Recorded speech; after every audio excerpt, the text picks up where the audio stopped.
In the early days, just meeting Ryan, I was just trying to figure out how to write bits for him. So I was like, well, what are you good at? And he's like, oh, I like to BMX a lot. Get him!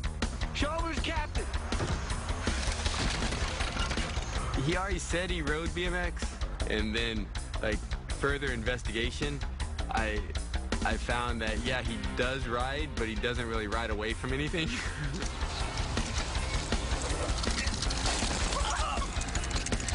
And he was very much into, like, going for things that, you know, there was no way he was going to make it from the beginning.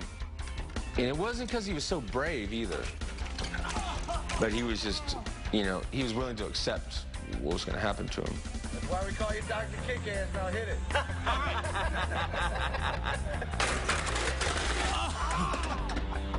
Yeah, he was very graceful in his wipeouts. Not really, actually. Now that I think about it, he slammed pretty hard. If we're trying to do a stunt and people keep landing it, we would just send in Ryan to finish it off. I think Bam was great at it the first time, and now Dunn stepped in to up the failure rate to an all-time high.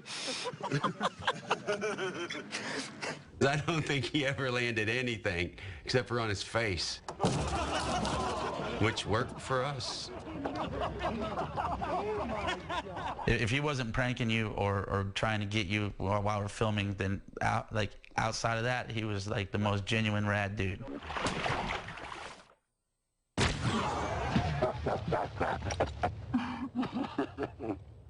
If Jackass is looking for a certain type, it's a guy that's just so willing to do something that he knows is going to fail, he knows it's going to hurt, and do it with such grace and style. He was the epitome of a jackass, you know? What have you been kind of dreading the most about shooting in the film? Like, what stunt were you kind of the most worried about before you did it? I put a toy car in my butt. You really have to ask me that. We were filming the first movie, and Steve-O was supposed to shove the car up his butt, but Steve-O had just told us that he's not going to do it. Put it this way, Bam. What's the point of being in a Hollywood movie if every mother that sees the Hollywood movie comes up to you and says, hey, saw you shove something up your ass? You're that dude who shoved the car up your ass. I mean, really? Ryan Dunn walks in. I go, well, Steve-O just told us that he's not doing the car up the ass bit. And Ryan's like, well, someone's got to do it. And right then the light bulb went off in my head. I'm like, Ryan, you're right. Someone does have to do it, buddy. I mean, it just has to be done. It's too good not to be done. I'll do it. I mean, and I want to. Don't think I'm crazy and I want to go get hurt or I want to shove things in my butt. I just know that it'll be funny, so I'm going to go do it. Now I'm lubing up I can't see the car. the little toy car because I'm going to put it in my butt. He just did it like a champ, by the way. I mean, he was chilling with that thing in his butt for the whole day. And it was just one camera and done, and I don't think anyone could have pulled that off like he did. Well, that's not part of you. That's something extra. I would have known if I ate that. No, you won't be able to swallow that. That's just a car toy. Well, how did a car toy get there? Maybe you stuck it up your ass. I didn't stick anything up my ass. Butt X-ray was and probably still is the best thing we ever shot. Just go to the doctor, you don't talk to anybody, you have a girlfriend or to your boyfriend or to whatever. You don't tell nobody, right? He already knows that too many people. Whenever anyone asked, you know, who he was, if it came up in conversation, I'd say he's the one that's famous for shoving the car up his ass. Mm-hmm. And that was really, you know, that's the best way to describe him, because that's what he always said. That's what sent him into the new echelon. I mean, to be honest, dude, whether I wish I did it or not, I didn't have the balls you had, dude, and that's all it takes, dude, to win. You know what? I think because, you know, Dunn got caught shoving that tiny Corvette up his butt. And, got caught. And everybody talks about it. So I'm like, well, if everybody remembers that, then I'll do anal bead kite. And then ever since that, I'm like, branded on my ass. I don't care. Like, so I just have a lot of bits involving my ass simply because he got caught shoving a Corvette up his butt. So you're just admitting to stealing my thunder right here in front of me? A little bit, right here and now. Jesus. That's what you get, enough of the gruff. Bam and Ryan always stayed so close. I was super good friends with Ryan, but they've always been super tight. Knoxville has prescription lotion, and that's all he uses. And I got it. But I got something else. Horse. Where do you even get horse? From a horse, idiot. They had their own lives, but they just were so close. Really, really close. Really close. I'm not whipping your out. All right, well, pull the fat up. Get up. I'm at it. You're at it? Couldn't even call them friends. I'd call them, like, big brother, little brother, and Dunn being the big brother. Welcome to Bicester. Damn it! It's so not right. And not just Jackass, even through all the stuff they went through together, they stayed close and remained friends, and that says a lot. Dunn and I were hands down best friends. Like, we went everywhere together. We flew everywhere together. We'd crack the most random jokes. We had the same sense of humor. He was my main man.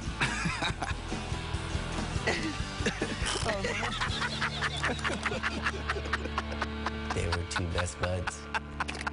And it's weird now that it's not like that anymore.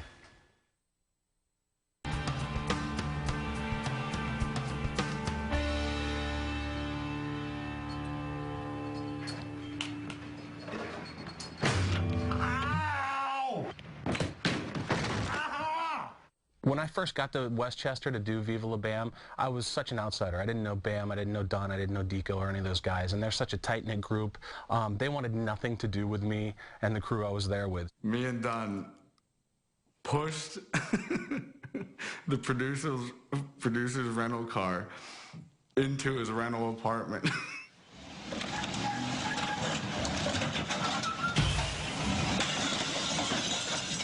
In my dream, I hear the sound of angels or sparkly miracle sounds, and as I open my eyes, the front end of my rental car was inside of the living room of my apartment.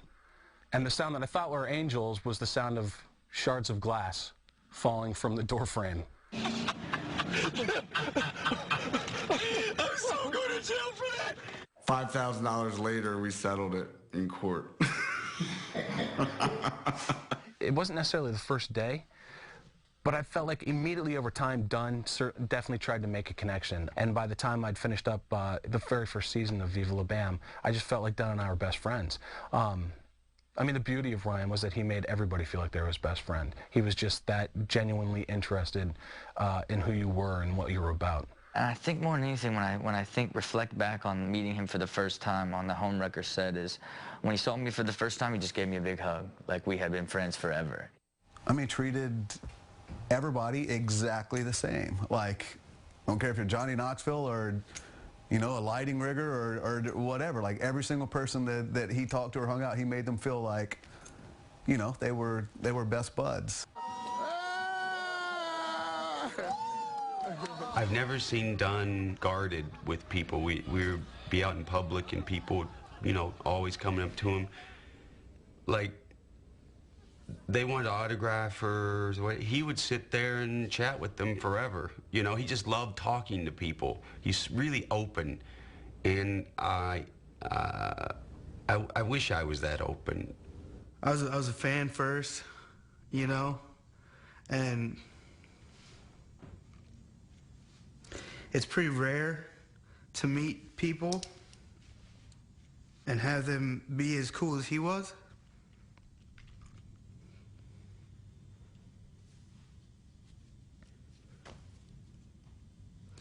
He truly was a cool dude. Out of these, which one do you think would be some of the most slippery? I recommend maybe the soap-based material or vegetable oil. Mm-hmm. This is a polymer, by the way. What is polymer? Polymer is a chemical. No, don't do that.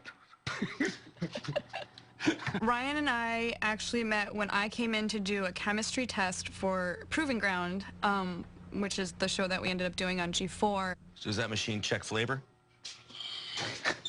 You must be kidding. What are you doing? That's good.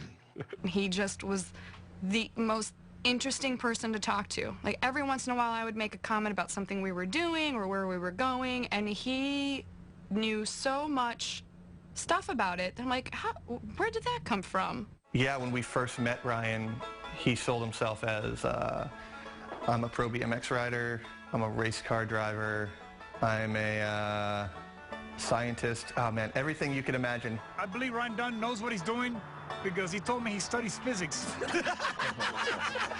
He's serious. He told us that. He's serious. He could hold a conversation about anything. He'd bullshit his way through it probably, but he actually did have he had a lot of knowledge up there. It didn't matter if I was talking about synthetic organic chemistry or, process engineering, anything like that. Ryan knew something about it. And not only that, he probably had a company devoted to that particular expertise. Ryan was quite the entrepreneur. I'm not exactly sure how many companies he really had, but he definitely had a lot of business cards. Whether it was automotive design, wastewater reclamation, aerospace welding, exfoliating lotions for hands, RD Design, RD Motoring, RD Financial Solutions. He was telling me that he worked for some government agency that had aliens in captivity. And in fact, it was some of his connections, though, that really got us hooked up with the argon that we used for one of my favorite skits that we ever filmed, the chemical spill skit. Argon is an inert gas that kills oxygen, but it's really cool when it's in liquid form because it looks like mercury and sprays everywhere. Ryan hooked that up. I don't know where the hell he got to do her. I don't know how we got liquid argon. All right, I'll be back. Good luck. Don't drop it. And I don't know how we didn't suffocate in the van, but, it was a lot of fun. Holy. Oh. Speaking of Ryan Dunn's business opportunities, the car stereo thing was one of them, and that led to a pretty horrific day. A kid from school lent him his Volkswagen Jetta so he could drive to the mall, buy a stereo system to hook it up, and he invited me, my brother, and Chris Rabb to go with him. So we're driving there, and Rabb screaming in the back, just chaos. We got, whoever playing on the radio just cranked, having the time of my life, and I'm speeding because I'm a punk kid. He's driving 110 miles an hour to the point where Rabb grabs my seatbelt and buckles me in. 10 seconds later, we flipped 8 times in oncoming traffic.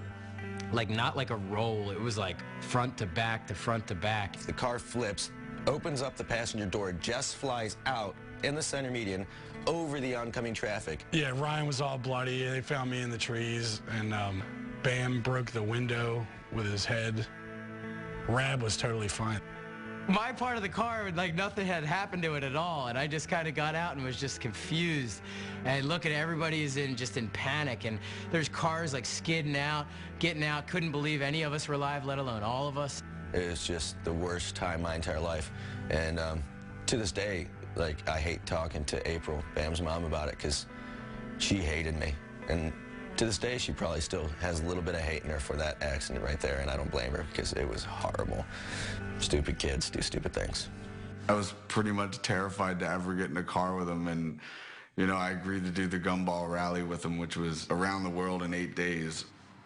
Whenever Dunn was driving, I was seriously so terrified that after, the 3rd day, I was like, Dunn, you seriously need to stop at a sex shop and buy me a butt plug because I'm going to crap myself.